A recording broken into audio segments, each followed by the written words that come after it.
Have you been considering strip tillage on your farm?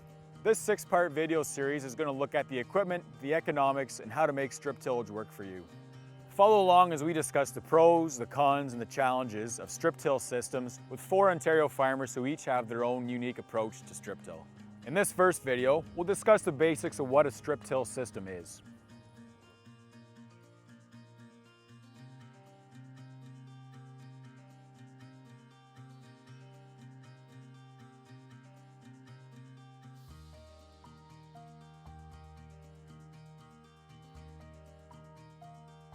I'm Ken Nixon. Our farm is Ainley Farms. We're located between Ilderton and Arva, and I farm with my brother Kevin and my father George. Tell me a bit about how the strip tiller works. What does it do to the residue and what does it do to the soil? So our strip till rig, which is a Dawn Pluribus, essentially has a lead coulter, which essentially slices residue and creates a bit of a fissure. Behind that is a set of row cleaners, which essentially move the residue out of the zone and into that 20 inches or so of what's between the zones, and then has 2 coulters mounted essentially on an angle with a cant in at the back, and essentially it lifts the soil and breaks it up a little bit, and that's how essentially the zone is the fluffed by the 2 coulters. The real end result you're after is a no residue, dark place with maybe a little bit of elevation to shed water and to help keep residue off during the winter. So what purpose do the undisturbed areas between the strips serve?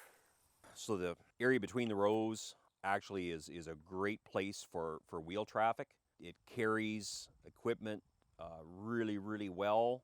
Sprayers, the planting system.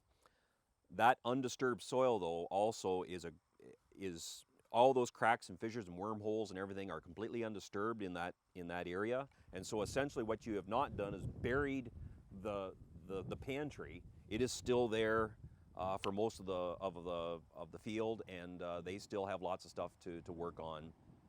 And so you keep your earthworm population happy.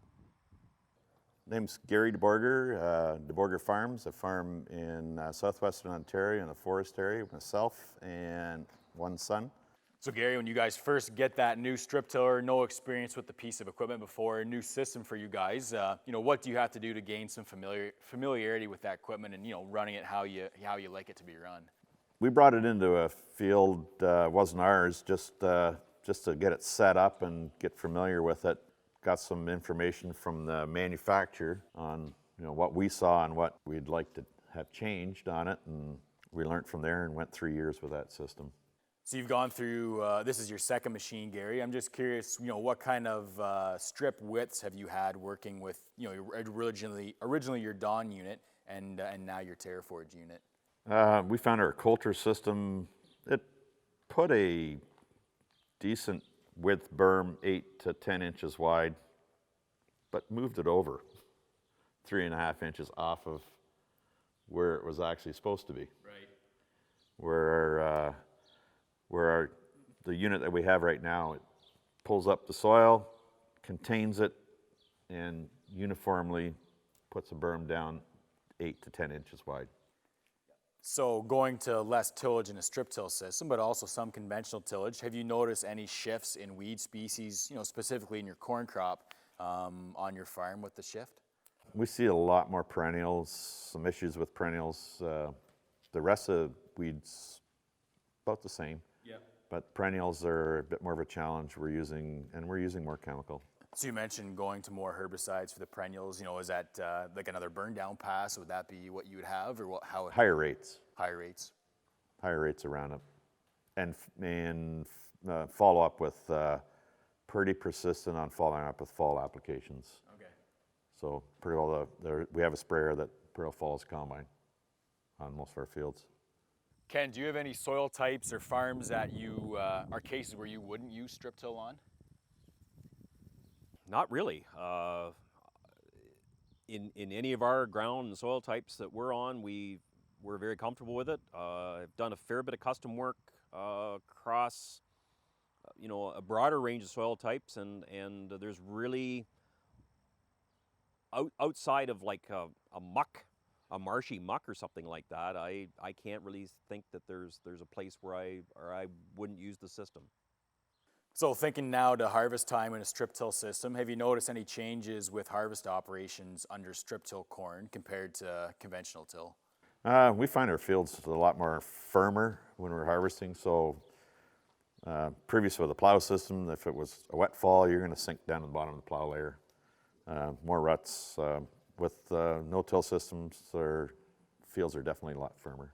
So Gary, thinking about your operation, going in to make the switch to strip tillage, you know, what did strip till play in terms of your big vision in terms of cropping on your farm, and then also, you know, from a soil and soil health perspective as well? One of the things that we like about it is you're not buying as much equipment. Yeah. More efficient at planting. It's basically the spring is a sprayer and a planter. You don't have less labor. You don't have two cultivators out there working ground. So certainly simplifies spring operations. Simplify spring operations. It's a simpler approach.